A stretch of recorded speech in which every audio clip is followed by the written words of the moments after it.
Ladies and gentlemen, welcome to the El Cajon City Council meeting. The meeting is called to order, and I'd like to ask the city clerk to please call the roll.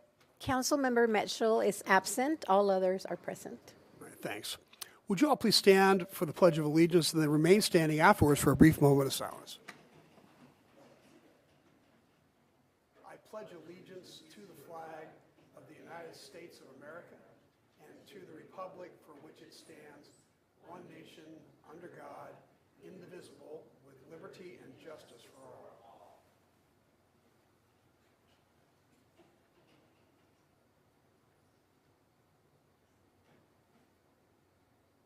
Thank you. Okay, the city clerk posted orders of adjournment of the September 23rd, 2025 meeting, the joint special meeting of October 7th, 2025, and the agenda of the October 14th, 2025 meeting in accordance with state law, City Council Housing Authority, successor agency to the Redevelopment Agency policy. Let's start off with our presentation for Haunt Fest, and our recreation manager, Heather Carter, is here to tell us about that. Hi, Heather.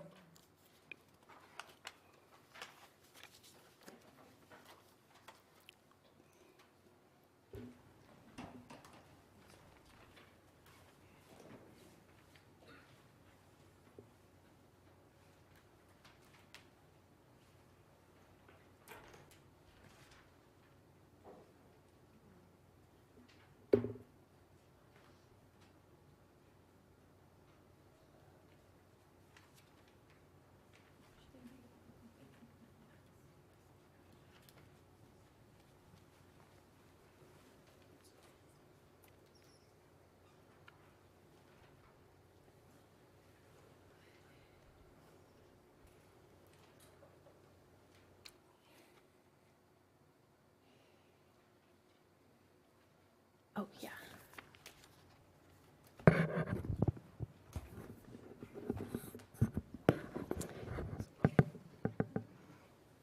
Good afternoon, Honorable Mayor and City Council members. My name is Heather Carter, and I'm a Parks and Recreation Manager with the City of El Cajon here.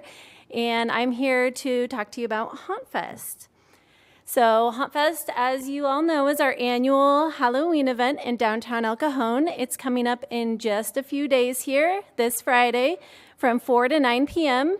It is free admission, and we expect close to 20,000 people to attend. It's the largest free Halloween festival in San Diego County. And this year's theme is Monsters at Play. So we have a really colorful, family-friendly event this year. I'd like to start off by thanking our sponsors. Our premier sponsor is Downtown El Cajon Business Partners. Our diamond sponsor is Kaiser Permanente. Platinum sponsors are City Ventures and Saquon Band of the Kumeyaay Nation. And our bronze sponsors are Bath Fitter, Big Bully Turf, Hyatt Vacation Club, Cahoots Rancho San Diego, and Sugarman's Bath. So some of our larger sponsors were recognized back in May during AmeriCom Main Street, but one of our newest sponsors, I believe they may be here today. I'd like to take a moment to recognize them. It's City Ventures, and so if they are here, you can come on up. So City Ventures is our newest sponsor. They gave us $5,000 contributed toward this event, so I'd like to present them with a plaque, and we really appreciate your sponsorship and helping make this event happen. And if you'd like to say a few words, you're welcome to. Thank you so much.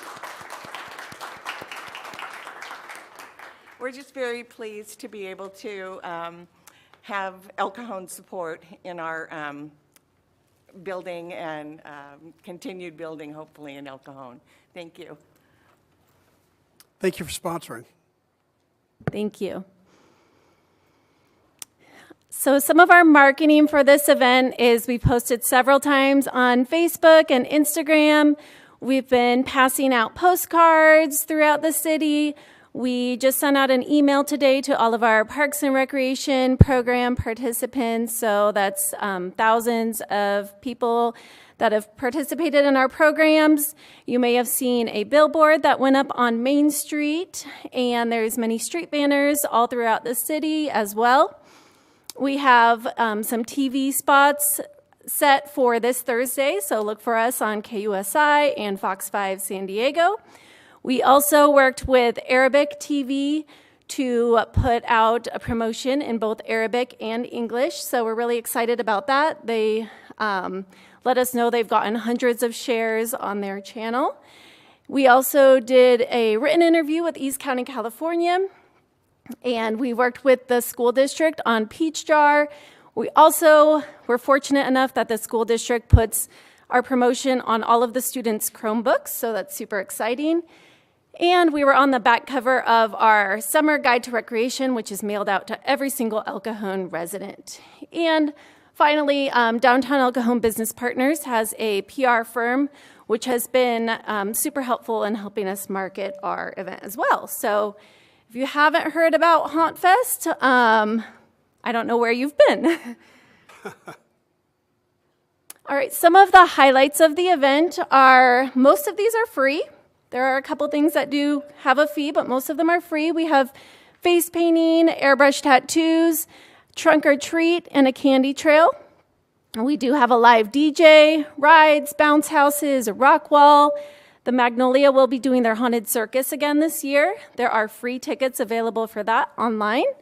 We have a costume contest, a reptile petting zoo, food and craft vendors, games, crafts, a movie, interactive activities, and then if there is anyone in your group that just needs a break from the sensory of the event, we do have a sensory tent for anyone that does have any sensory processing disorders. And here is a map of our event. There are a couple changes from previous years. We've expanded our trunk or treat to include over 20 vehicles this year. That is sponsored by Downtown El Cajon Business Partners. And we have moved our costume contest stage, so I know some of you may be doing judging for that. That'll be on our Centennial Plaza stage. And our DJ has moved over to the Promenade this year. Our event map, as well as a full schedule of the activities, is available on our website. And to wrap it up, I'd like to thank the support of our city council, all of our community members, our businesses, especially in the downtown area, and just a collaboration of all of the city departments that help make this event possible. And with that, I am open to any questions. Any questions, anybody? All right, thanks. We love Haunt Fest.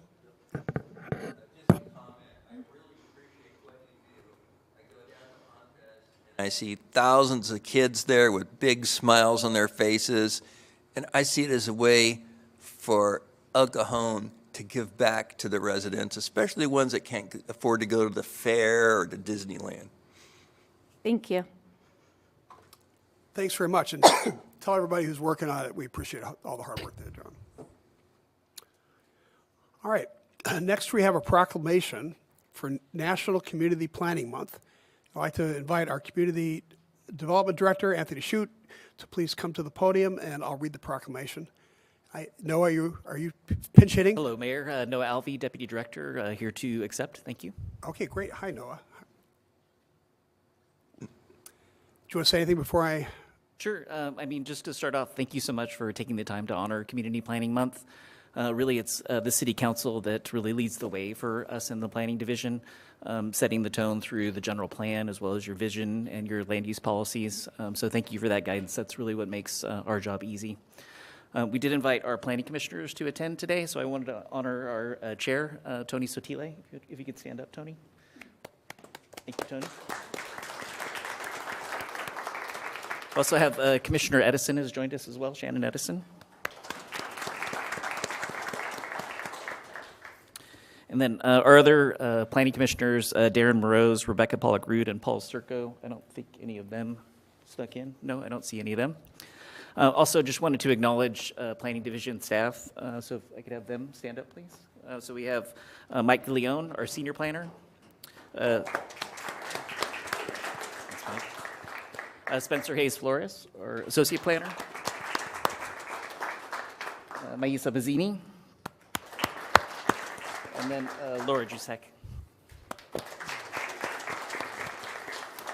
So, really one of the more challenging things with the Planning Commission is all the nighttime meetings. So all these individuals put a lot of time and effort into all that work. So just really thank you for the time and thank you for acknowledging the hard work they do. Well, thank you for all the hard work everybody does. Planning is one of those things, it's like the plumbing. You don't think about it unless something goes wrong. But you need it. And we wouldn't have all the good projects that we've had over the years if it hadn't been for the diligence of the Planning Commission, pushing back sometimes and, demanding excellence. I certainly appreciate that. And then I was a planning commissioner for 4 years. It's a lot of work. Luckily, you get paid a lot of money. So that's not true. And they work really hard. And we appreciate the time you put out to the community. Anybody want to say anything? Okay. So I've got this long proclamation. I think I'll just cut down to the end of the important part. Now, therefore, I, Bill Wells, Mayor of the City of El Cajon, together with the City Council, do hereby proclaim the month of October 2025 to be Community Planning Month in the City of El Cajon, in conjunction with the celebration of National Community Planning Month. Join us in applauding the many valuable contributions made by the City of El Cajon Planning Commission, staff, and partners. Signed this 14th day of October 2025. Thank you very much. Great. Thank you.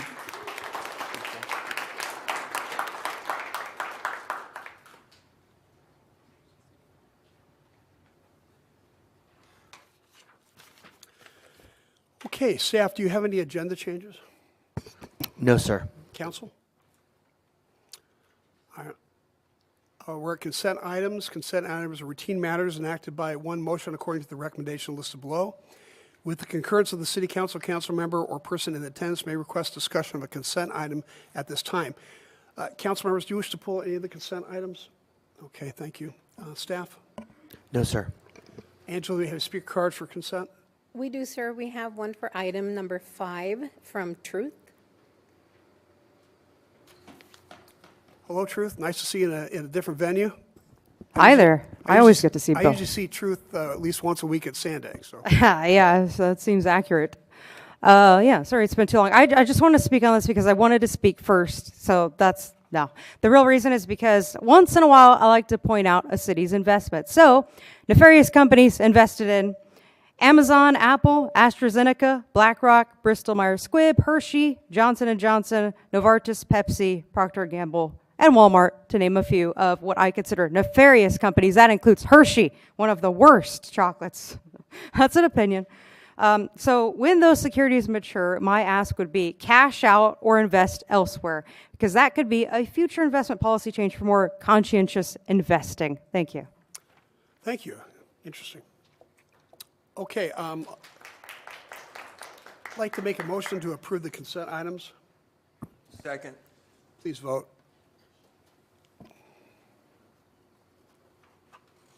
Motion carries by unanimous vote of those present. We're now at public comment. At this time, any person may address a matter within the jurisdiction of the City Council Housing Authority, successor agency to the El Cajon Redevelopment Agency, that is not on the agenda. Comments relating to items on today's agenda are to be taken at the time that the item is heard. State law prohibits discussion or action on items not on the agenda. However, City Council and Housing Authority members may briefly respond to statements or questions, and an item may be placed on a future agenda. Angela, do we have any speaker cards for public comment? We do, sir. We have 8. The first one is from Irene Branham.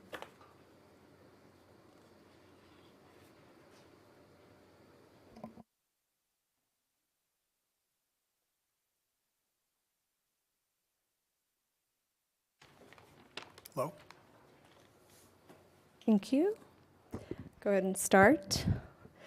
One evening, while gathering signatures, I came across a swastika carved into the concrete with hateful words beside it.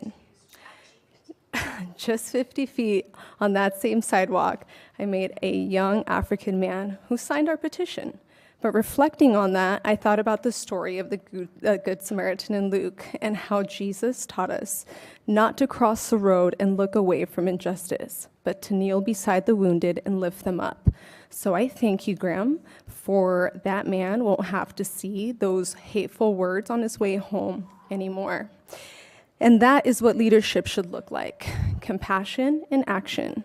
In the book of John, Jesus washed the feet of his disciples, saying, I have set you an example that you should do for I, as I have done for you. True leadership serves others. It does not seek to be served. In the book of Matthew, Jesus said, you will know them by their fruits, not by their titles, not by their churches, but by the way that they treat the least among us. So when I see performative politics and policies that endanger immigrant families and silence community voices, I do have to ask, what fruit are we bearing? Before this recall campaign, we were warned that this mayor would resist holding a special election to replace Phil Ortiz's seat. And weeks later, I saw a 6-year-old post on Facebook about the replacement of Ben Colasso, stating that whoever would be chosen would come from Foothills Church and that they'd bet $100 on it. And sure enough, from that pool, Phil Ortiz rose to the position. We cannot call that democracy when the outcome is already decided. And to Councilmember Goebel, I had questioned the indemnification clause that you added last minute. And when I raised that concern to Phil, Phil deflected and blamed you. But accountability should never be passed around like a burden. Phil, in your response to the recall petition, you warned that it would cost the city hundreds of thousands of dollars. Yet, just shy of 1,000 signatures, the recall closed. And on that very same day, Friday, October 3rd, the city was sued. Maybe that's coincidence, or maybe it's divine irony, because what we refuse to fix in compassion, we often pay for in consequence. And so, I really wonder sometimes, Phil, after I heard you were a pastor, at which gospel would you follow? Would you protect a mother being dragged down because of her immigration status, or would you hand her over to ICE? Because I feel that if Jesus walked into this council today, some of you would turn him into Pontius Pilate.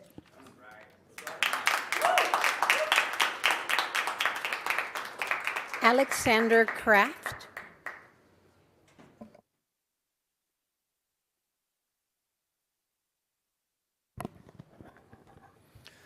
Good morning, good afternoon, El Cajon residents and gentlemen of the City Council. I see that Ms. Mitchell isn't here today.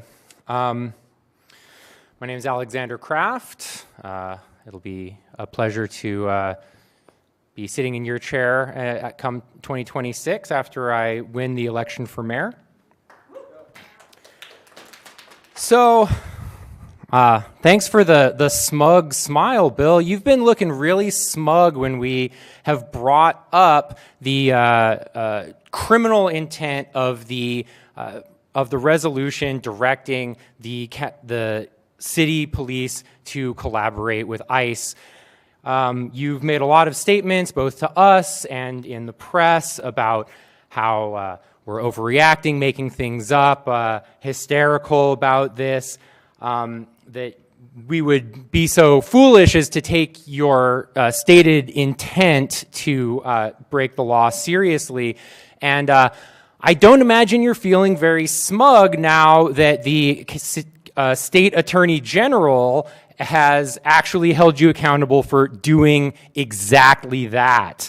And in fact, although the initial coverage of the Attorney General's lawsuit regarding the sharing of license plate reader data with agencies outside of the state only covered that specific fact, I have personally viewed the data as reported by the article in PBS, showing that actually that data was being knowingly shared specifically for the purposes of immigration enforcement. I've seen the spreadsheet. I've seen the reasons listed as ICE assist, as ICE investigation, as immigration investigation, precisely the things that we have been talking to you about for months, knowing that you were doing, that you've been lying through your teeth to us and to the residents of this city and to anybody who will listen to you on Fox News about.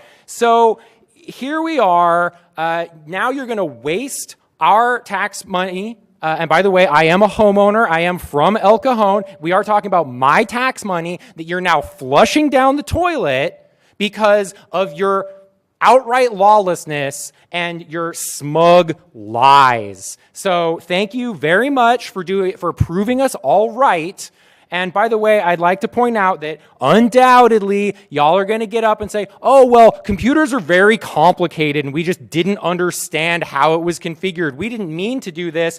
Well, I'm sorry, but all that means is that you're either knowing intentional criminals or that you're incompetent and don't understand how to govern and how to police. So whichever one of those you'd like to land on, either way, you're fired. Thank you. Next speaker, Jose Cortez.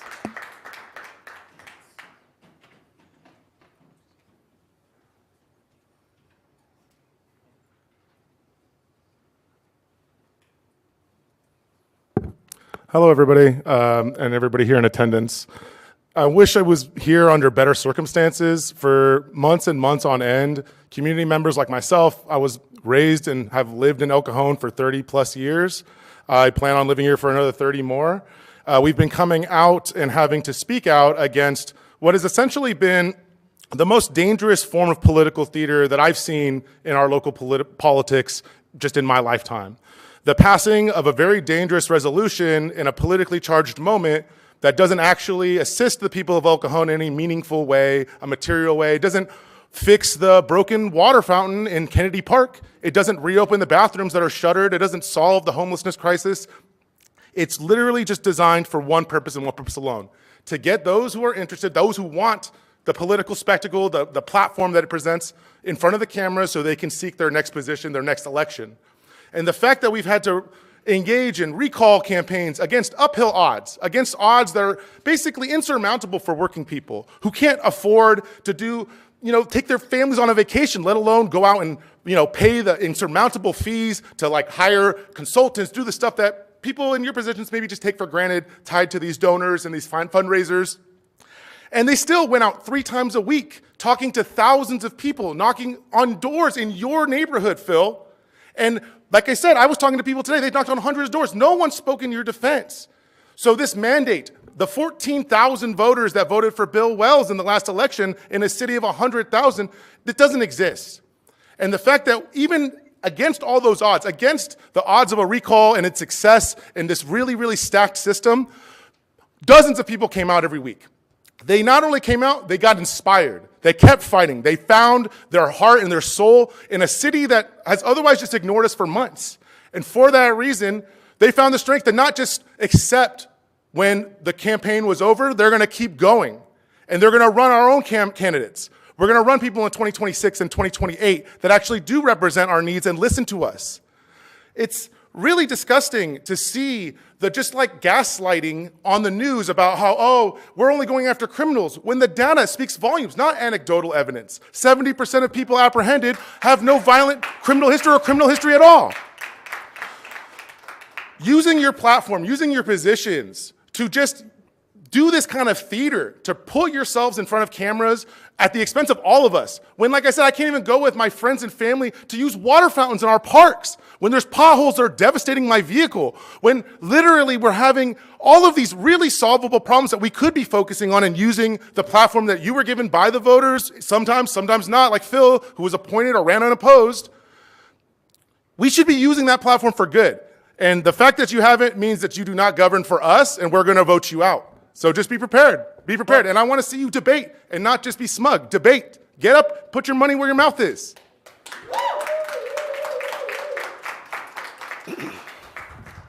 Reverend R.J. Lucchese. Hello again. So I wasn't going to submit a public comment today because, quite honestly, I'd rather be home with my children.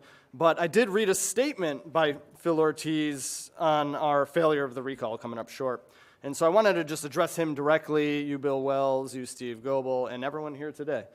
Since the start of this year, us grassroots groups here in El Cajon, made up exclusively of unpaid volunteers, have petitioned the city council, the mayor, to rescind their racist and illegal measure to no avail.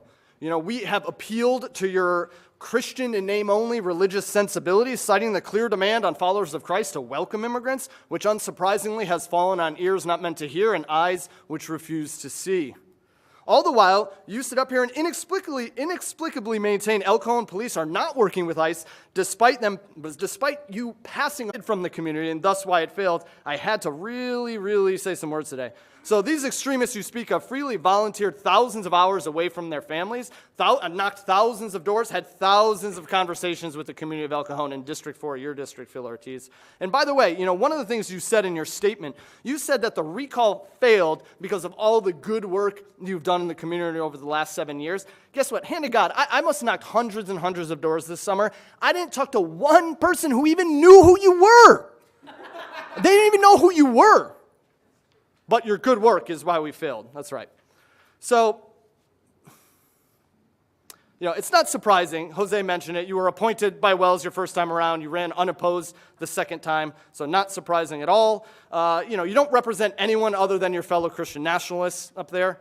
So, you know, this is not representative of the community. And unlike yourself and others in the council who get paid to miss meetings and pass racist do-nothing measures while breaking both California law and rejecting the teachings of Jesus, us extremists were the ones who were actually upholding California law and standing on business, standing on the values of Jesus. You know, these extremists you speak of, we want to see our diverse and working class community of El Cajon well taken care of with affordable housing, access to healthcare, education, a safe and welcoming environment for its vibrant immigrant communities. And unlike yourselves, again, who are deep in a far-right movement, who want to strip all of that, stand against everything that Jesus taught, it's just disgusting. It's so disgusting. I'm disgusted every day being here talking to y'all.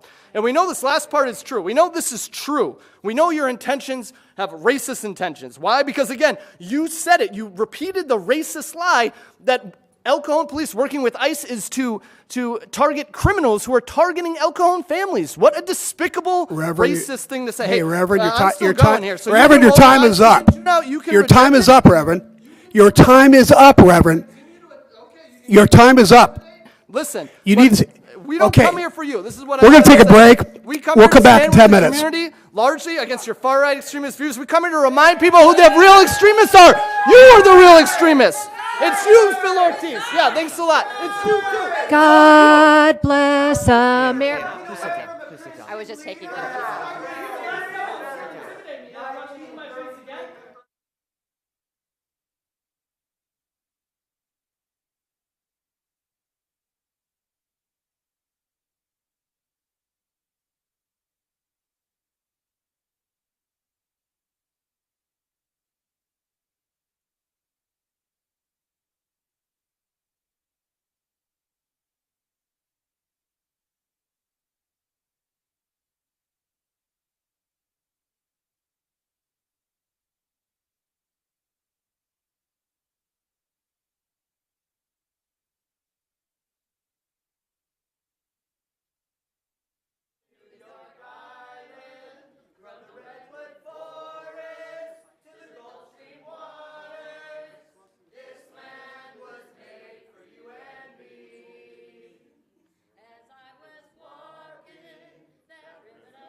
We, the people of the United States, in order to form a more perfect union, establish justice, ensure domestic tranquility, provide for the common defense, promote the general welfare, and secure the blessings of liberty for our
Who's next?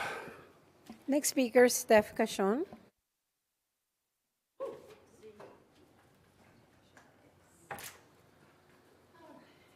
Well, good afternoon. And first of all, I want to give my condolences to every citizen, tax-paying, non-citizen tax-paying member of El Cajon, and any member of the City Council who was not aware of the shenanigans that were going on with those automatic license plate readers, that city resources are going to have to be spent to defend the city against their own unlawful actions. I imagine those of you who ran to represent the city didn't sign up for this kind of situation that we've had the last few months. So I hope that this will change soon, and we'll certainly be working as a community to change it.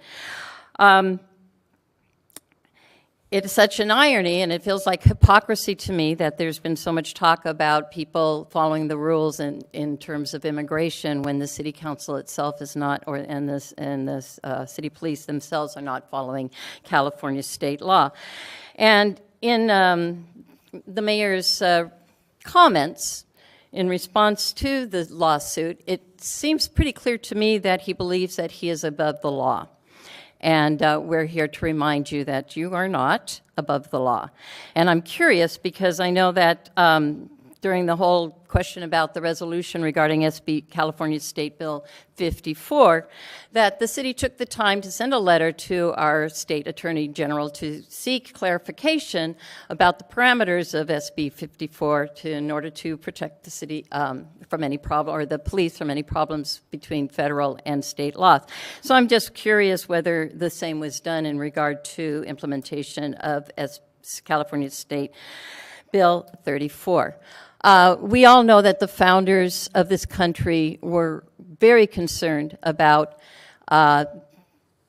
people of power, our politicians, overstepping their bounds, because that's what they had experienced with the king, and that the whole Constitution and our legal system is about not allowing for that to happen. So I really hope that the citizens of El Cajon will step up to stop the erosion of their rights now that they have more information, because also, as I say, walking the city of El Cajon, talking to the people has been a great joy for me, as hard as it was to find the energy day after day to go out.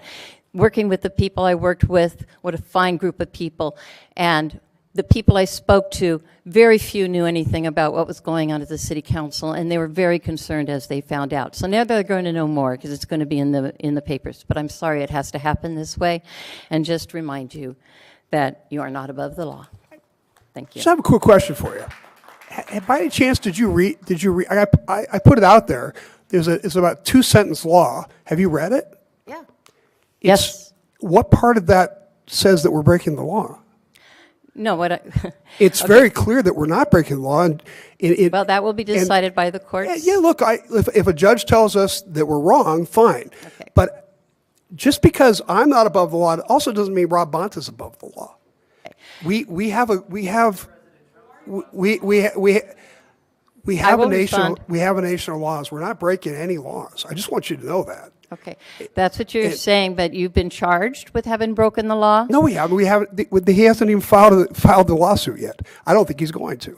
So, I think you're so clouded by your hatred, all these groups, that.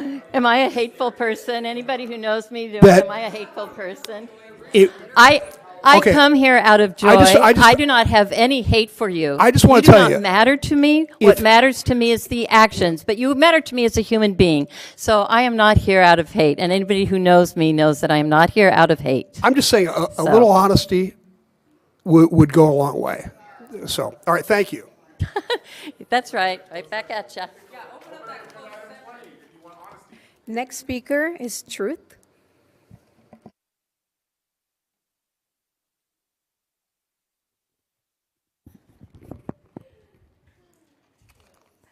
Hey there, policeman. Truth here, at least that's what a Chaldean guy called me earlier. For the record, I support the Faces of Freedom program, and I'm glad Michelle questioned the incubator program, which received 500,000 tax dollars, only to have pretty much nothing to show for it. If anyone remembers, I was suspicious since day one. Is this program supposed to be expecting people to sell shares of their intellectual property in order to be offered faux help? Why didn't this incubator find lenders or secure a trust account? Why would the first 6 businesses, were the first 6 businesses house their El Cajon residents? Because only one is now. How do you have an incubator program with a busted building who can't help local candidates? Only their own salaries paid for by every taxpaying resident in the county. And I do not accept Bill's dismissal of that 500,000 tax dollars as not in our control, nor do I accept Phil's claim that metrics are messy, as a cop-out from responsibility. If the incubator can't prove tangible results, then this scam program needs to be immediately ended. I am also against Bill's $1,000 plus trip tomorrow with a $323 a night hotel room, excluding meals and transportation, to the America First Policy Institute Mayor's Council being held in D.C. Because this seems political in nature, not city business, it should be reimbursed via your own campaign expenditures. However, I do expect a report back on policy ideas if I'm wrong about that. That $1,000 could go toward fighting a no coincidence, frivolous, retaliatory lawsuit, political attack against El Cajon by the corrupt Attorney General, Bonehead Bonta is what I like to call him. For years, he has chosen to ignore Sandag, wasting countless thousands of our tax dollars on fake business lunches and trips, and the head insurance idiot, Ricardo Lara, wasting our tax dollars on seeing DJ Kitty Glitter in New York City, rather than trying to do something about insurance companies dropping people from their plans. And speaking of political attacks, the recall failed miserably because 99% of its backing came from the city of San Diego. That's a fact. The communists and socialists being bussed in to infiltrate these meetings misrepresent the will of the city. And that includes the fake reverends who admit to being left-wing politically motivated agents, and the old TDS hippies who admit to having what they call white privilege and then hypocritically claim to speak for all immigrants while also exposing their racism by suggesting that those immigrants are only good as their personal slave labor. That's no different than saying you don't want anyone black to become free because then who's going to pick the cotton? A TDS sufferer even claimed people who have skin color other than white are threatened by ICE. Wrong. ICE has tons of support because they're getting pedophiles off the streets, too many to name. Everyone should be against an illegal black market system that imports slave labor from other countries. It is cruelty masquerading as charity. Nobody can claim to be pro-labor, like purple shirt Alexander Kraft, and then support exploitation of workers. Anyone encouraging exploitation because they want to save a buck at the grocery store is shameful. Talk about people that have ears that don't hear and eyes that won't see. No political union will ever buy this city. Thank you. Truth. You brought something I just want to say. The reason I'm going to D.C. tomorrow is we're going to go to a seminar at the White House talking about opportunity zones and how we can help people make more money by opportunity zones. So I think it's worth the money. But Okay. the other part of that is I think you know this, but I want to just remind you that $500,000 you're talking about did not come from the city of El Cajon. Right. I said every taxpaying resident of the county, isn't the whole county paid I for know, it? but I think it's worth clarifying that it Yeah. came from the county, Not the general not fund. from the city. And I will say for the record that I did see opportunity zones on the website. I did check out the website to see what they promote. And it is not 100% political in nature. So it's not like I was saying do everything Trump says. It doesn't say that on the website, to be very clear for the record. Well- But that's why I say if I'm wrong, if it's not, because it could not be. You know, they invited me, we discussed it, we're going to talk about opportunity zones and some other things. But, you know, I'll report back to you when I come back and tell you how it was. And I don't mind you asking the question. It's completely legitimate. Yep. Well, you know what I do? I hold everybody accountable. I know you equally. do. I Thank you. appreciate it. All right. We have 3 more speakers. The next speaker is Rin.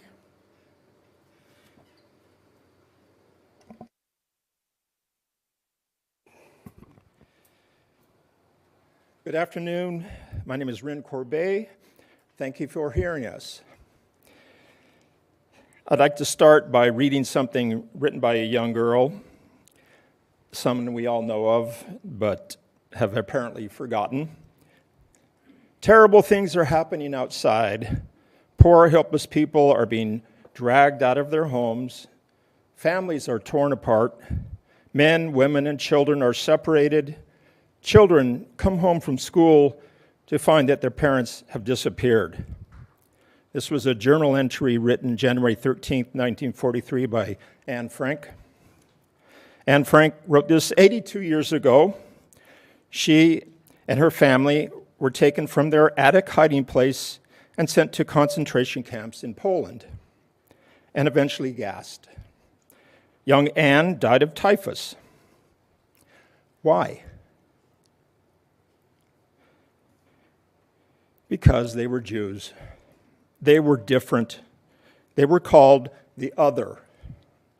We have similar abductions happening here in El Cajon and all over the United States today. Why? Because people are not white and they speak Spanish. But they are not the other.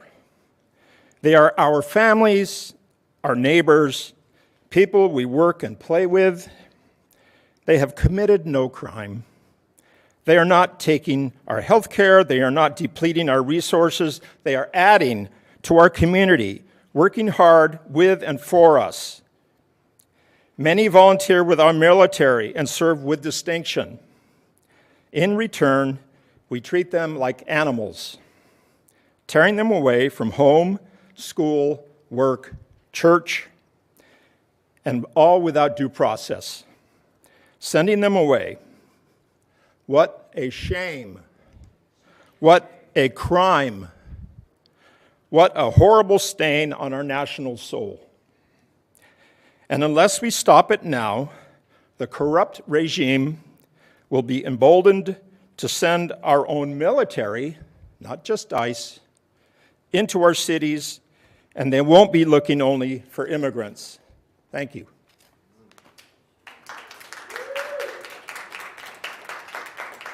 Next speaker, Tara Foster. Hello, everybody. I've never done this before, so bear with me. I would like to speak out against the ICE agents that are terrorizing our neighborhoods and police cooperation. From a personal level, I have a lot of family and friends that have green cards, that have various different stages of where they are becoming citizens in the United States, and I'm genuinely afraid for them. I have friends who are Afghan refugees escaping the Taliban. They actually constantly spam my friend's Facebook page threatening their lives. If he's deported, when he gets off that plane, he'll be decapitated. And that has happened to a lot of Afghan interpreters and refugees where they're just being picked up off the streets without due process and shipped back to their country. And that's a real concern. He has a 1-year-old baby girl, wonderful people. They help out with nonprofits. They're wonderful and welcoming in our community. And it keeps me up at night to think of things like this. Another thing is my husband works with children. They take them outdoors, they take them on trips, and usually they're kids that come from homelessness or unfortunate situations, inner city kids that never even see the beach, even though they live in San Diego their entire lives. Those kids, there's a ban where they're not allowed to go out to Joshua Tree. There's a ban where they can't travel so far because they're afraid that they're going to get pulled over, and those kids are going to end up in zip ties, and they're going to be detained by ICE agents. That is a real concern, and it's heartbreaking that these kids, with the limited experience that they already have, are even more limited because of this terrorist group, this new age Gestapo that's happening and terrorizing our city. And I just, like, my heart, I'm fine. You know, like, for me, I'm a white girl. Like, I can hide up in my mountain and not be bothered, but these are the people who are just like me that can disappear any day now.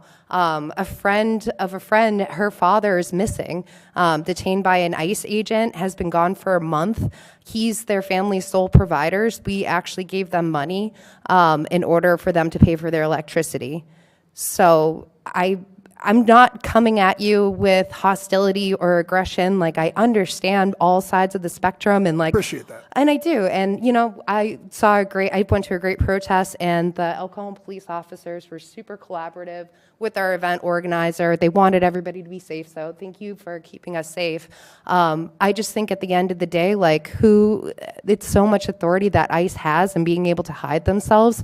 Who disappears next, and how do we find them? It's just the ripple effect, and if we don't speak out for these people that aren't the same color of us, that don't speak the same language, when are we the next ones on the list? Thank you for your time. Thank you. Gary? Last. I have a question for the city manager. Could you explain any cooperation, if any, that historically we have given to ICE, or if we're going to change anything? Under SB 54, we are prohibited from cooperating with ICE. We have complied with that law. Me and the police chief talking about it on a regular basis. We have no connection with ICE in terms of helping them with enforcement of immigration.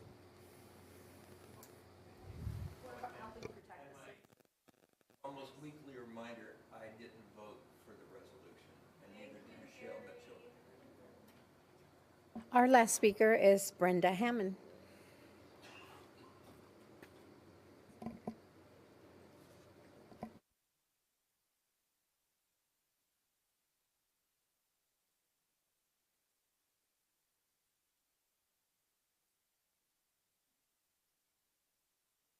Hi. I already hear the whispering in the back. It's my understanding that El Cajon PD is there to protect people of El Cajon and people like me that are visiting that run away here when they want to be safe. I just see these people just freaking out. Graham, did you make these yet? You can hand these out to these people so they can squeeze this instead of freaking out. And I'd like to know how long it took to put that skit together. And I saw some campaigning there. Is it time to campaign? I don't think that this is the time. And using these immigrants that you want to protect to campaign, that is not right. Thank you.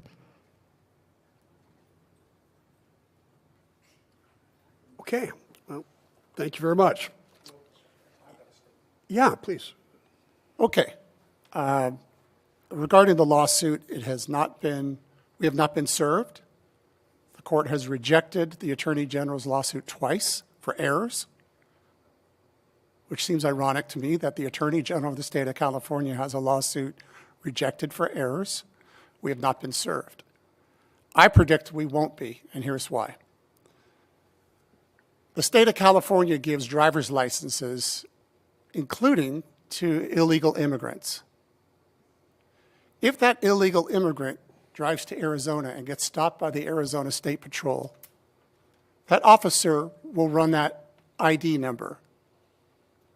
The state of California will share with that officer that person's name, address, height, weight, hair color, eye color, whether they have corrective lenses, their date of birth. The state of California will share that information with law enforcement in Arizona. We are making available a picture of the back of a car with a license plate to registered law enforcement people. We don't know who's driving. We don't know the identity of anybody else in the car. And we do that so that we can make that available in instances where children have been abducted, in custodial pursuits, custodial situations across state lines. We will share that information for victims of child trafficking, that we might find them as we know that they are crossed state lines. It's the picture of a license plate on the back of a car. And I think that what we have to do is to remind the state of California they are sharing a whole lot more personal information about illegal immigrants with other states than what we are sharing. For that reason, for the protection of children, we will continue to make that data available to law enforcement officials for investigative purposes. Yeah, I'm sorry, we can't have a back and forth right now. I appreciate it. You had your chance to talk. Are you calling for the release of the Epstein files since you care so much about children? Ladies and gentlemen, we really can't do this. This is not the forum to have a back and forth like this. I mean, About your care for the children, right? Let's get honest.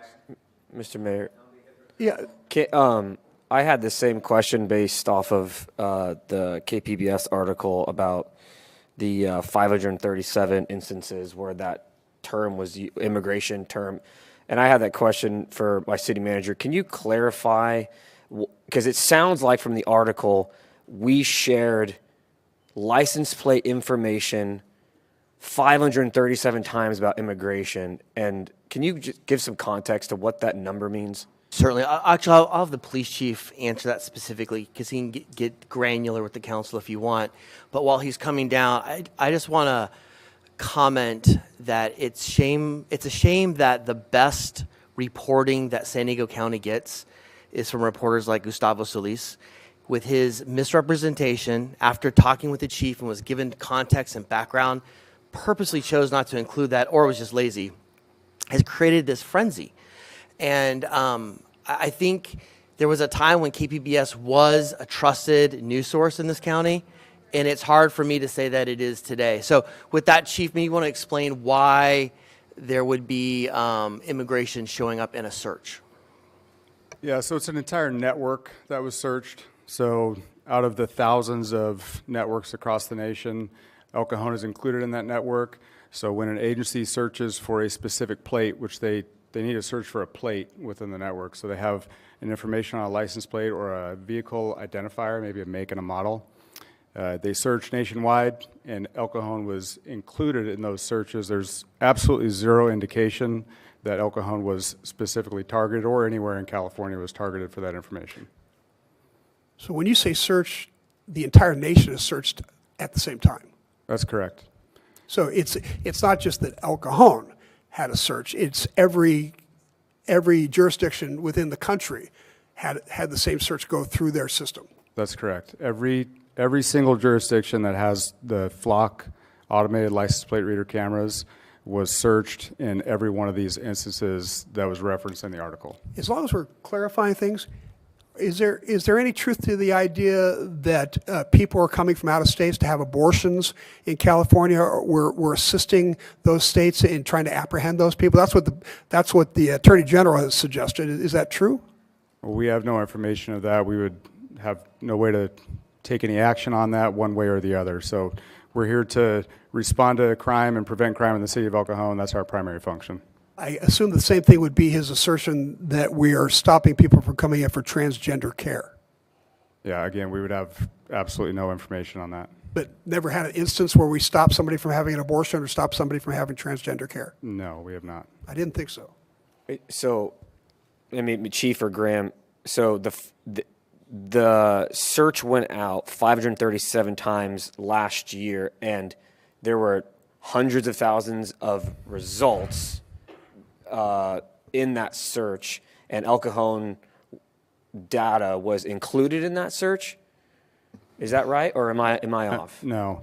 It's imagine the network is like you're punching in something to Google, and you're going to get results from depending on where that information comes from.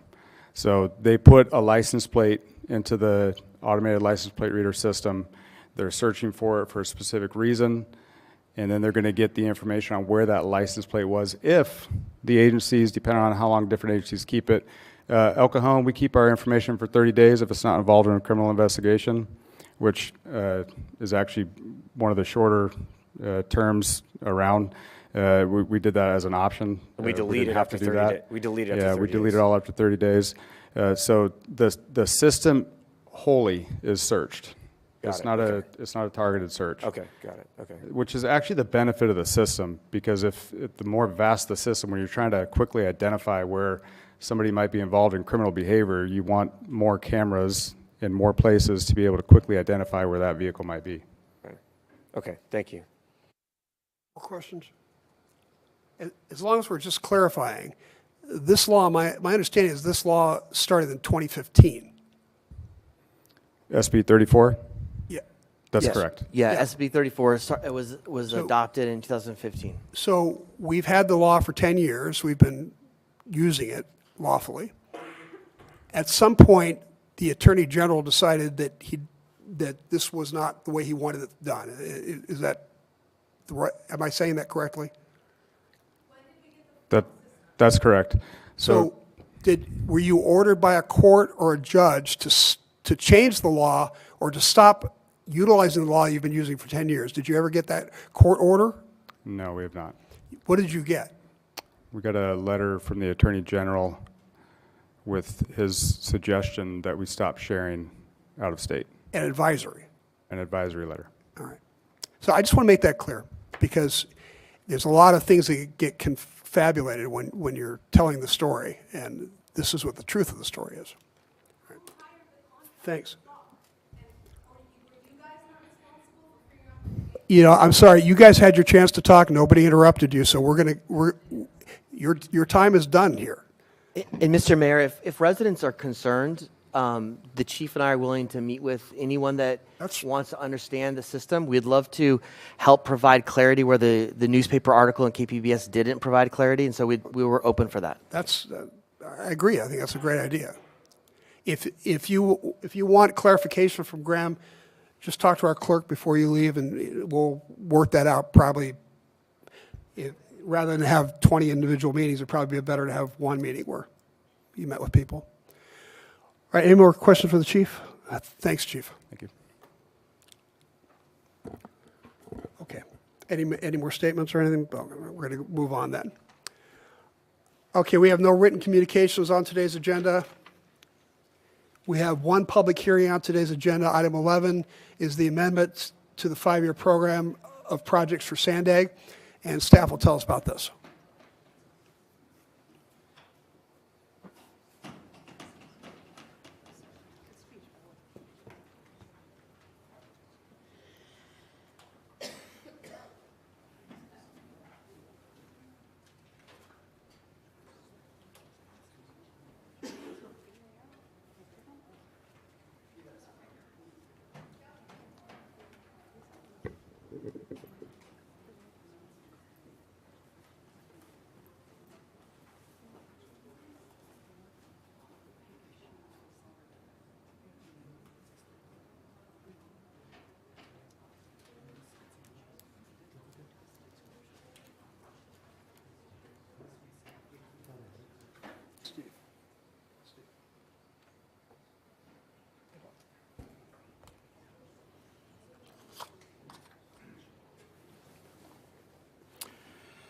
All right, good afternoon, Mayor and council members. My name is Mario Sanchez, City Engineer.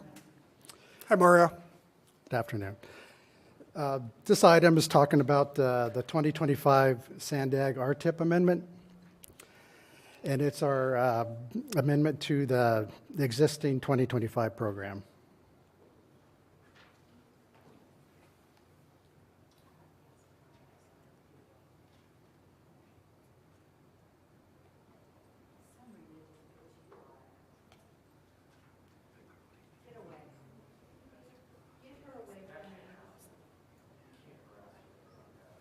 What just happened? Phil, what happened?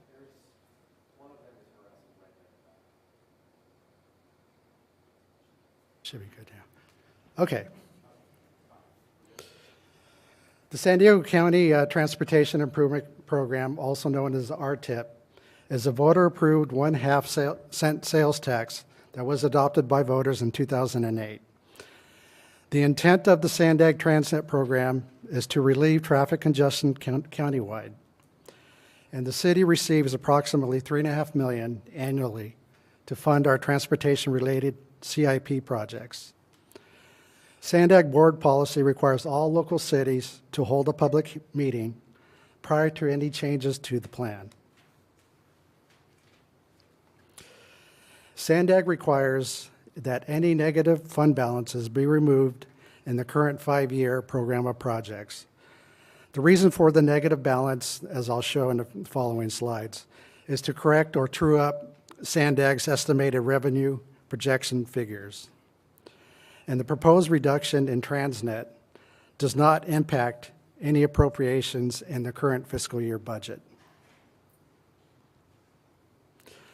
This is our existing program of projects. It's essentially a 5-year CIP of our city's capital improvement program that's recorded with Sandag. So this slide shows the existing program of projects, and the next slide shows the proposed program of projects that reflects the removal of the negative balance based on, excuse me, revised revenue projections. Staff recommends to reduce the program amount of our ELO3 street overlay account because we have other funding sources such as SB1, RMIA to offset this change.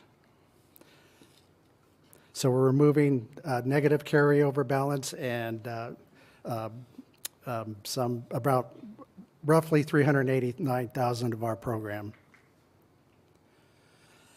So staff recommends that we open the public hearing and receive testimony, closes the public hearing, and adopts the next resolution in order approving the amendment to the proposed 5-year program of projects for the Sandag Regional Transportation Improvement Program. Let me see if there's any questions first. Steve, go ahead. Mario, thanks. In layman's terms, that is a negative carryover balance. Does that mean that we spent more than we were granted? No, just less tax revenue. So Sandag makes their projections, and they do a true-up annually, and so we have less money to program. So sounds good. Okay, thanks. So with less money coming in than we expected, how does that change the outcome of the program? We offset that particular account, the ELO3, with SB1 funds. So our current projects are already programmed in our CIP. So they're already budgeted. So we just have this as to augment those projects. So it doesn't touch the general fund dollars? No. Okay. All right, thank you. Any more questions? Thank you, sir. Do we have any speak cards for this item? We have one from Truth.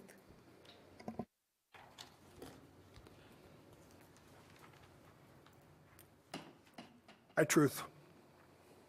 Hi, let's put it on the record who was doing the harassing of Brenda Hammond. That's, what's her name, Marianne, whatever, the one with the catering. We all know who that is. Okay, Sandag, now that that's on the record, I feel better. Sandag's contract for the Regional Transportation Improvement Program is under a monopoly by giving all contracts for the program automatically to the San Diego Building and Construction Trades Council, a subsidiary of the FAL-CIO.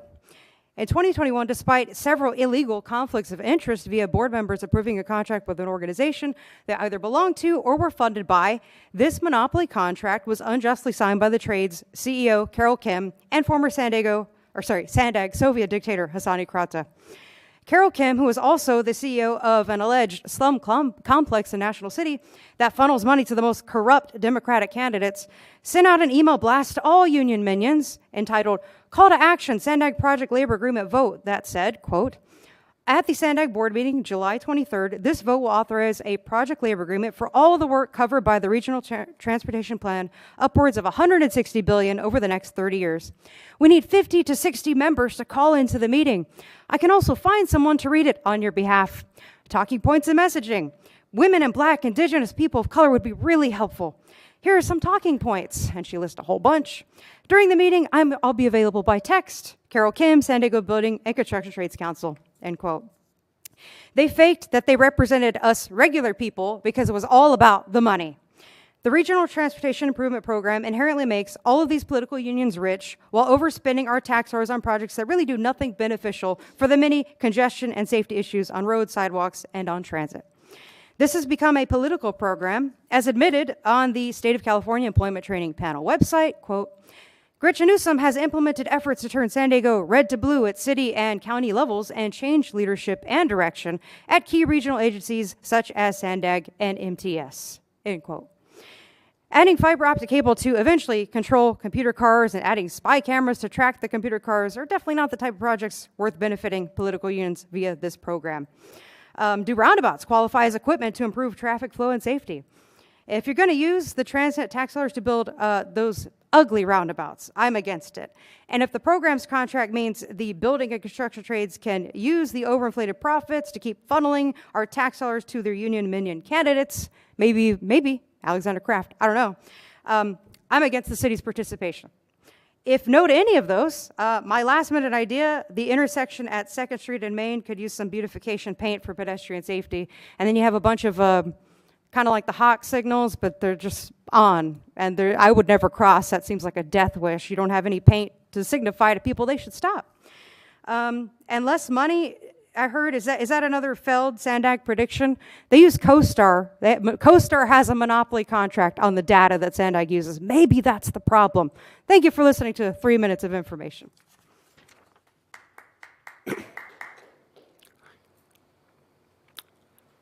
You know, I want to say one thing. I really appreciate Truth coming to Sandag meetings all the time and keeping everybody honest. She does obviously does a lot of homework. All right, any other speakers? Okay, let's then bring it back to the City Council for more discussion and or a motion. Mayor, you probably should close the public hearing first. Oh, thank you, Councilor. I'd like to make a motion to close public hearing. Second. Please vote. Motion carries by unanimous vote of those present.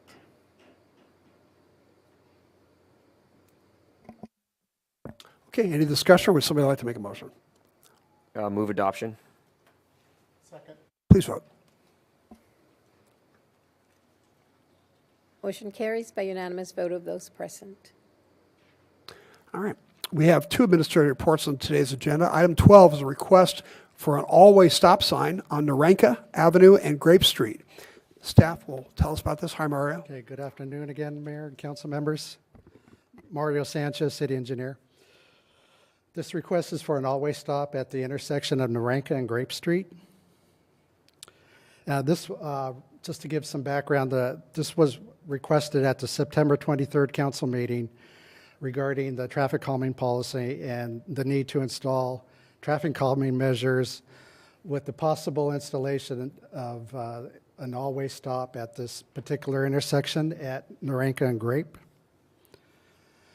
So Narenka Avenue between North 2nd Street and North 3rd Street is often used as a bypass route to the busier streets above Broadway Avenue to get through those neighborhoods. This section of Narenka Avenue is 1/2 mile in length, and there are no existing stop signs on this stretch. And Narenka Avenue at this location carries about 4,500 vehicles per day. And as shown on that map there, Grape is the midway point between that section of street.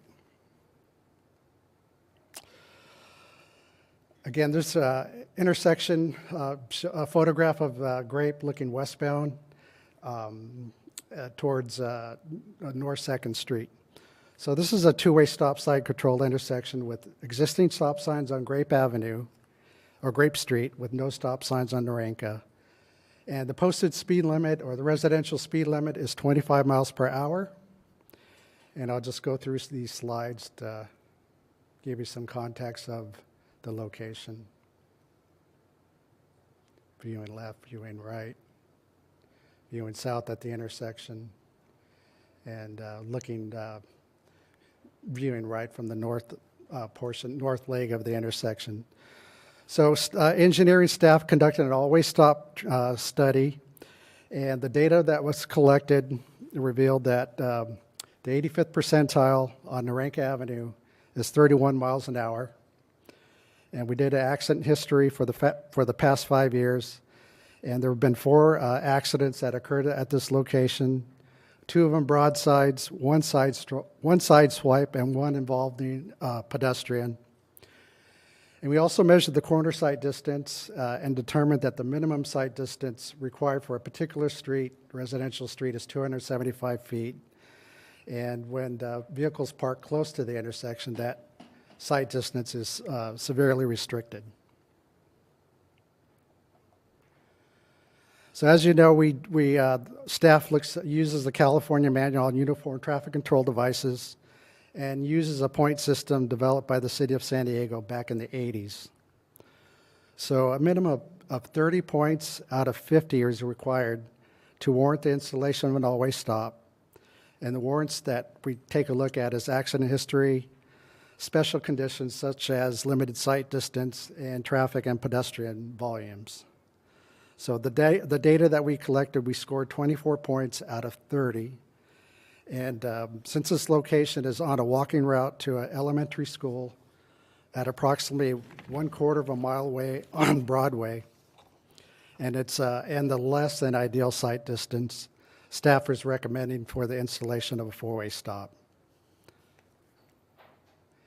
And the stop signs will be put on Naranka.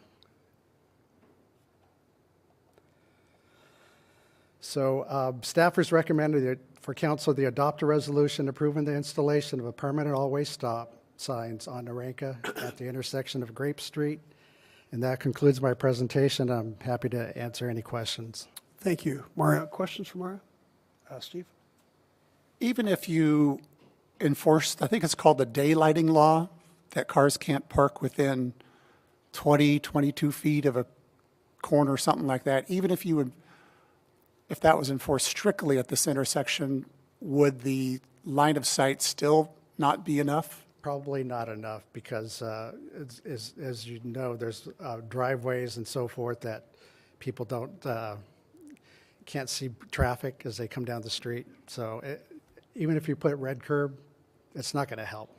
And I think what you might have known but didn't say is the other 2 streets that are parallel, Peach and I believe it's Marlene, do have 4-way stops at those.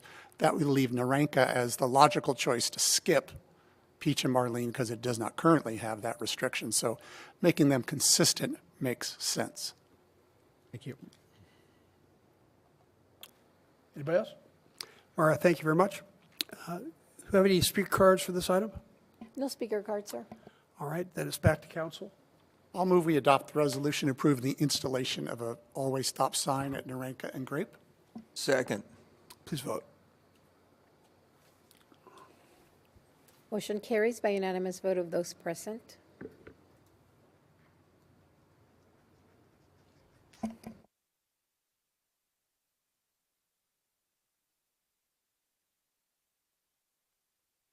All right, we have no commission reports on today's agenda. Am I missing something? Item 13. Did I skip one? Oh, there it is, yeah. Yeah. I guess I've ready for summer. Okay. Yeah, that's right. The last administrative report, item 13, is a review of the mayor and council cafeteria benefits. Staff's going to tell us about this?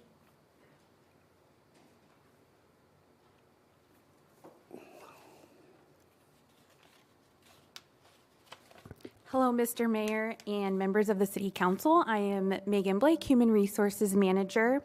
The city periodically reviews compensation and benefits for employees, including the mayor and city council. Today, we are talking about the cafeteria benefit allotment used for medical, dental, and vision benefits. The current cafeteria benefit allotment for general employees and the mayor and city council is $1,550. Effective January 1st, 2026, the cafeteria allotment for general employees will be $1,700. Staff is proposing the mayor and city council's cafeteria benefit be adjusted to $1,700 to match the general employees. That is the end of my report, and I am here for any questions. Okay. Questions? Okay, thank you very much. Speaker cards? Yes, sir, one from Truth. I knew it was coming, Truth. We got to have a fun one somewhere in this. I thought maybe you were hungry. That's why you didn't want to. You were going to skip it. Okay. See, we're having fun now. You think we're going to stop and have sandwiches like they do at Sandag? Oh yeah, they spend our tax dollars on sandwiches. I should talk about that sometime. Okay, total of $9,000 more a year for all the employees to eat lunches. Do you guys need to eat equal to the rest of the staff? Is that necessary? I was curious why there wasn't a justification for the increase, because there's no San Diego $25 an hour minimum wage or $10 an hour parking. Maybe you guys are just eating too much. Maybe the staff is eating too much. They're having a really good time. They're working hard, actually, is what it is, I think. Maybe it's the cops. The cops have a lot, just in these meetings, it looks like they have a lot to respond to. I think they're extra hungry. I don't blame them. I would support the cops specifically having an increased budget to eat. You know, you do know this is about health benefits. Is it health benefits? Yeah, well. it uses the generic term cafeteria, but there's all the different health benefits you can choose. And you've got so many dollars to choose from, and you pick like you would in a cafeteria. So wait, if you pick too much food, then you increase your hospital costs? Well, that could happen. And I'm not saying we don't have any problems with eating, but yeah. This particular one is about health benefits. Oh, okay. Wow. I'm learning something. That's why you keep your mind open. You can't think you know everything, because there always is something more to learn.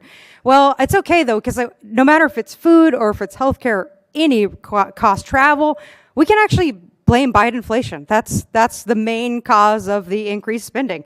So gotta love today's theme, accountability. It's very important. Thank you. Thanks for reminding us. I appreciate it. Mr. Mayor, I did calculate. If it was for food, that's $58 per day. That's a lot of food consumption. Yeah. So that would be a pretty good benefit. Okay. Yeah, it depends where you eat. That's true. I eat cheap. Well, look what McDonald's almost like $15 for a value meal, right? Well, I get most of my meals at 7-Eleven. That's why. Oh yeah. I like the Arco hot dogs, right? All right. Got to get this back under control and continue. All right, so that's, any more speaker cards?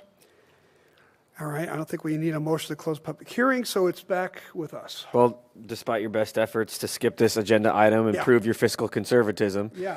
I'll move to adopt the resolution. Okay, please vote.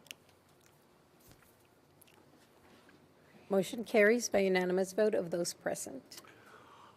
All right, we have no commission reports on today's agenda. Item 14 is my activities report, and it stands as written. And we'll ask for the activities reports for council members. Councilmember Goebel. The East County AWP has a board meeting on Thursday. We are probably within 1 year of going live with that program, so it's looking very good. Can you explain that? We will take all of, except for a few homes in Fletcher Hills, which sewage drains, wastewater drains towards the mesa, probably 95% of Elkhorn's wastewater will be sent to be treated in a 4-step process and then put into Lake Jennings. That will reduce our reliance on the county water authority to buy water at their rates. We'll work on this for a while, We 5, broke 6 ground in summer of 2022, so it's been 3 years. Oh, 3 years. Seems It's longer. about $1 billion project. Let me tell you about MTS. We had a public safety committee meeting last week. It was interesting. The discussion is, how do you treat people who don't pay for the trolley? What is the penalty? Currently, San Diego is the lowest agency among the major agencies in California. It's a $25 fine. Or you can do 3 hours of community service. In the first 3 months since that, no one chose community service. You do get a waiver, a one-time waiver, and 90% of the people chose the one-time waiver. But we don't know if you're a repeat offender, so theoretically they could choose the one-time waiver again. But what's frustrating is there's talk about moving it. If you don't pay the fine and don't do service, after 120 days, it goes to a court, where I believe it's turned into an infraction. 3 infractions may equal a misdemeanor. The talk is to move it to a civil or administrative. If you don't pay it, then it will potentially go to a collection agency. My concern there is, will the collection agency report it to your credit? And now you're really in trouble because you can't even get a car loan because of a $25 fine. Will the collection agency even take it for 25 bucks? Do you have to add an $100 administrative fee to make it worth their while? They won't pay that because they wouldn't even pay the $25. So there is discussion about how to handle it.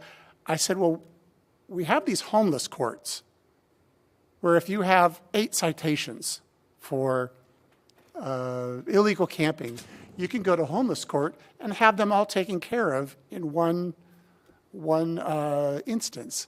I asked, why don't we do a transit court? If you're a repeat offender, just go, and I'm okay, just pay the $25 fine. Forget the interest and things like that. Just acknowledge that you should have paid your fare and you didn't, and you should have. It's a big discussion now about what to do with people who don't pay fares in the trolley. If you don't report it to a collection agency, now it's a de facto honor system. There's no penalty for not paying the penalty. Interesting discussion. We'll see how it lands. It's going back and forth. That should be back to the board in early next year. Thank you. Just insanity. Out of curiosity, any chance we'll ever get a bathroom in our trolley? There is a bathroom at the A1 Mart, and they keep it up pretty well. Oh, okay. And they actually take a hose to the walls and to the floors to clean it several times a day. Oh, so that's open for the public? It's open to the public. Oh, good to know. All right. Thanks. Phil? As reported, with one addition to East County Economic Development Council's Gillespie Field Committee. That was today. Perfect. Gary? As reported. Okay. There are no joint council member reports, no general information items for discussion. Item 19 is a first reading of ordinances to adopt by reference the 2025 California Building Standards Code, Title 24. I'll ask staff to introduce this item.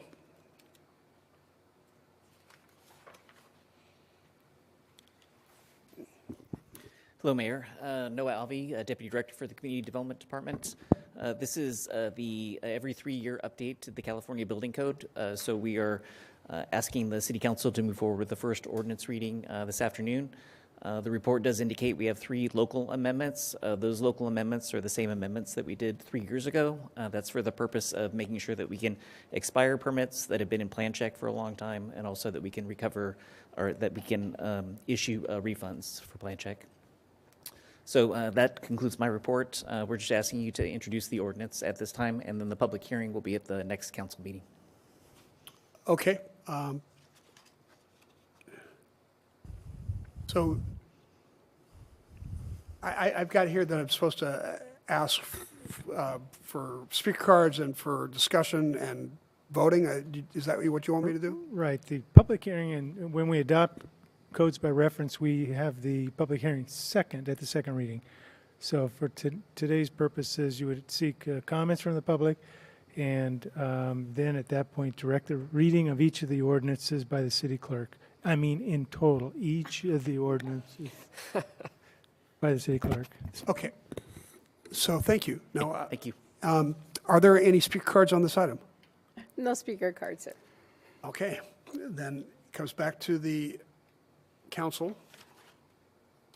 I'll make a motion to introduce the ordinance as outlined in staff report and request the city clerk to recite the title and directs the city clerk to schedule a public hearing on the 28th of October. Thanks, Phil. I'll second that. Please vote. Motion carries by unanimous vote of those present. And the titles only. For the California Building Code, an ordinance repealing sections 15.040.010, 15.04.050, 15.04.070, 15.04.080, 15.04.100, and 15.04.105 of Chapter 15.04 of Title 15 of the El Cajon Municipal Code, and adopting sections 15.04010, 15.04.050, 15.04.070, 15.04.080, 15.04.100, and 15.04.105 to Chapter 15.04 of Title 15 of the El Cajon Municipal Code, adopting the California Building Code 2025 edition as amended by reference.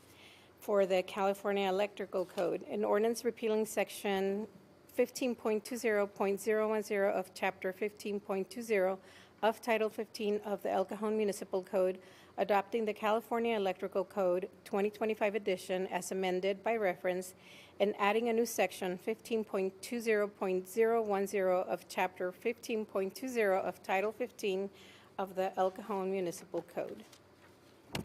California Mechanical Code, an ordinance repealing sections 15.48.010 and 15.48.050 of Chapter 15.48 of Title 15 of the El Cajon Municipal Code, adopting the California Mechanical Code 2025 edition as amended by reference, and adding new sections 15.48.010 and 15.48.050 of Chapter 15.48 of Title 15 of the El Cajon Municipal Code. California Plumbing Code, an ordinance repealing sections 15.52.010 and 15.52.050 of Chapter 15.52 of Title 15 of the El Cajon Municipal Code, adopting the California Plumbing Code 2025 edition as amended by reference, and adding new sections 15.52.010 and 15.52.050 of Chapter 15.52 of Title 15 of the El Cajon Municipal Code. California Residential Code, an ordinance repealing sections 15.54.010 and 15.54.030 of Chapter 15.54 of Title 15 of the El Cajon Municipal Code, adopting the California Residential Code 2025 edition as amended by reference, and adopting new sections 15.54.010 and 15.54.030 to Chapter 15.54 to Title 15.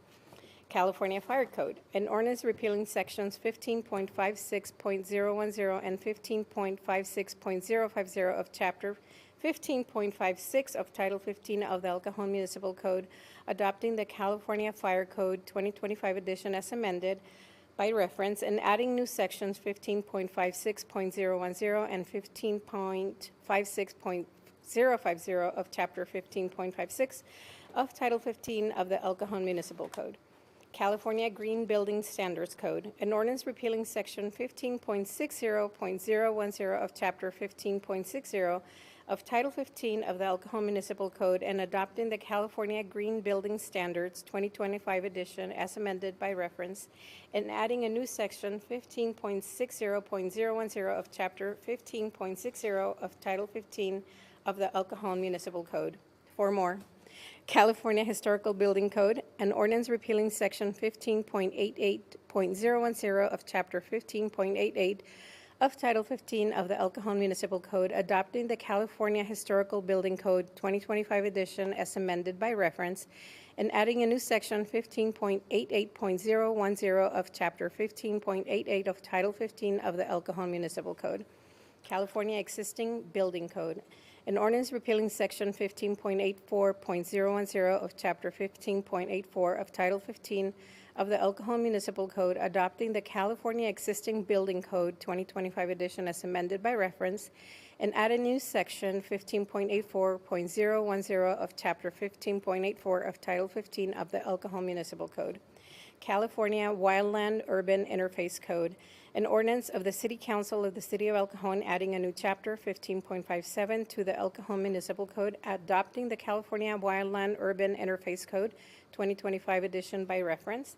And the last one, the California Fire Hazard Severity Zones Code, an ordinance repealing Section 15.86.010 of Chapter 15.86 of Title 15 of the El Cajon Municipal Code, and adopting Section 15.86.010 to Chapter 15.86 of Title 15 of the El Cajon Municipal Code, designating very high fire hazard severity zones and wildland urban interface areas within its jurisdictional boundaries.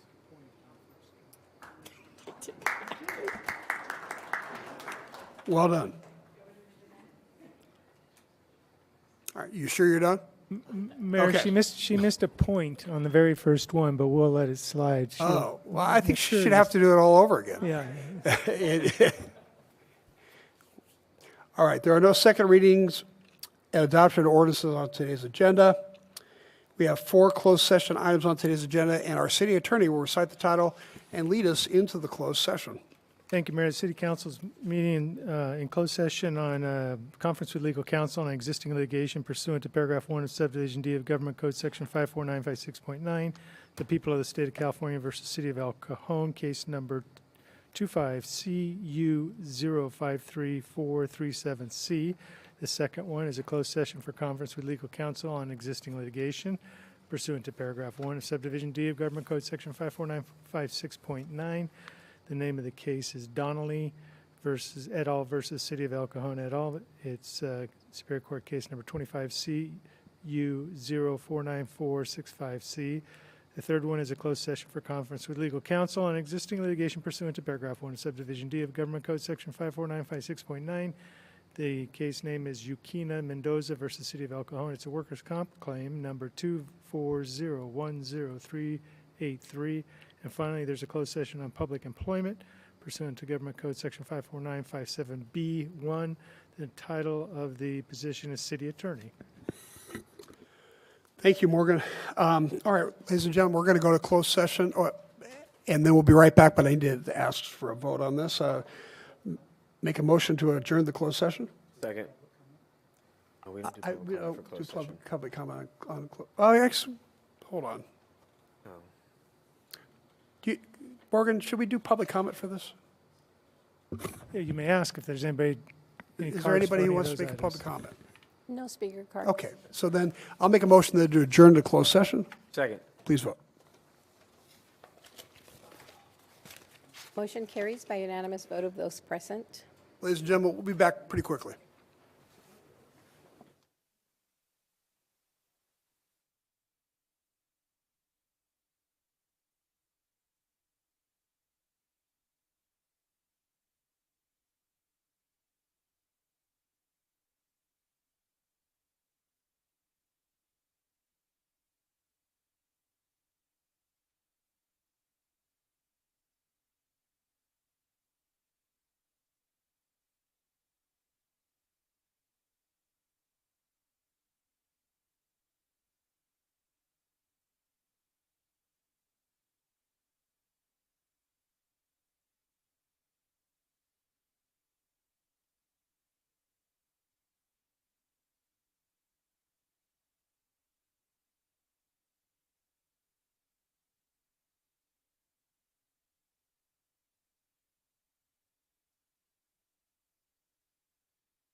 Ladies and gentlemen, we are back from closed session. I'd like to ask the city attorney to report on closed session.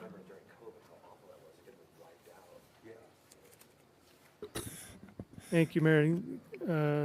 As for item 20, the city council gave the city attorney direction on that matter, pending litigation, existing litigation. As for item 21, the city council heard a report, no action was taken. Item 22, the city council authorized staff to and the city attorney to or gave direction to the city attorney and staff. And as to item 23, no action was taken. Thank you. This brings us to adjournment. The regular joint meeting of the El Cajon City Council, El Cajon Housing Authority, successor agency to the El Cajon Redevelopment Agency, held this 14th day of October 2025, is adjourned until Tuesday, October 28th, 2025 at 3:00 p.m. Thank you very much.